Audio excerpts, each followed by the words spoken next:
మనకి ఇందాక చెప్పాను, 2 మంది చనిపోయారు, మీ పడవలు నష్టపోతూ ఉన్నాయి.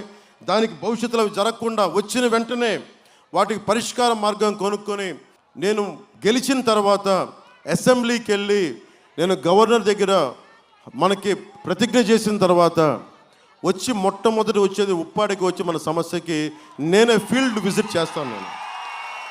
మేము ఎందుకు ఈ రోజున జగన్ వచ్చి నా హామీ అంటున్నాడు. మేము ఇక్కడ ఒక్కళ్ళు ఇవ్వట్లేదు, 3 ఇస్తున్నాం, 3 పార్టీలు ఇస్తున్నాయి. ప్రధానమంత్రి నరేంద్ర మోదీ గారి నాయకత్వంలో భారతీయ జనతా పార్టీ, చంద్రబాబు గారి నాయకత్వంలో తెలుగుదేశం, పవన్ కళ్యాణ్ నాయకత్వంలో జనసేన, 3 ఇస్తున్నాం. అంటే మీరు తిట్టడానికి ఎందుకు పని చేయలేదని మీరంటే మాకు చాలా పౌరుషం ఉంటుంది. ఆ మాట మీ చేత అనిపించుకో, మేము వచ్చి పని చేస్తాం. జగన్ ఈ రోజున హార్బర్ కట్ల మీరేం చేశారు చెప్పుకోలేరు, ఏదైనా మాట్లాడితే కేసులు పెడతారు. మేము అలా చేసేవాళ్ళం కాదు కదా. అందుకని మేము 3 హామీ ఇస్తున్నాం.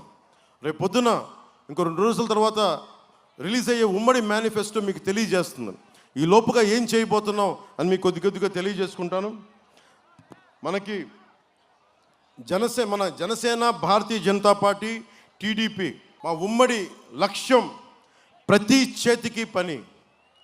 అది మత్స్యకారులు కానీ, చేనేత కార్మికులు కానీ, యువత కానీ, పని చేద్దామనుకున్న ప్రతి ఒక్కరికి ప్రతి చేతికి పని కల్పించేలా, ప్రతి రైతుకి తన పంట పొలాలకి నీరు కనిపించేలా, ప్రతి చేనుకి నీరు, ప్రతి చేతికి పని, ప్రతి చేనుకి నీరు. ఇదే జనసేన, టీడీపీ, బీజేపీ కూటమి యొక్క లక్ష్యం. జనసేన, టీడీపీ, బీజేపీ కూటమి అధికారంలోకి వచ్చిన తర్వాత ఇప్పుడున్న సంక్షేమ పథకాలని ఇంకొంచెం పెంచుతాం తప్ప తగ్గించాం. ఎందుకంటే ఇది స్టేట్ డైరెక్టివ్ ప్రిన్సిపల్స్. జై భీమ్ అని చెప్పి మనకి ముఖ్యంగా రాజ్యాంగంలో పొందుపరిచినవి రాష్ట్ర ఆదేశక సూత్రాలు అంటారు. కొన్ని సగటు మనిషికి మానవ హక్కుల పరంగా కల్పించాల్సినవి ఈ భృతులు, ఇవన్నీ ఈ పథకాలన్నీ.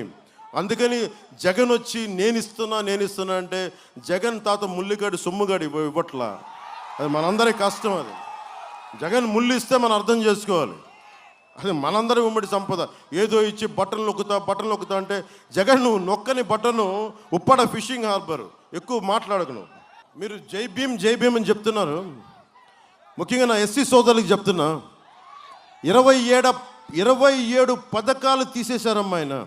27 దళిత పథకాలను తీసేశాడు విద్యార్థులకు సంబంధించి. దాంట్లో ముఖ్యంగా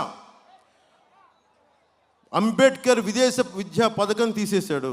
అది తీసేసి మీరు జై భీమ్ చెప్తారా, జై జగన్ చెప్తారా? మీరు చెప్పండి. జై భీమ్ కదా. మరి జై భీమ్ చెప్పినప్పుడు జగన్ విదేశ పథకం ఉండకూడదు, అంబేద్కర్ విదేశ విద్యా విధానం ఉండాలి తప్ప జగన్ విదేశ విద్యా విధానం ఉండకూడదు. రాగానే ఫస్ట్ అది తీసేసి ఆ మహానుభావుడి పేరే తిరిగి పెడతాం విదేశ విద్యా పథకానికి.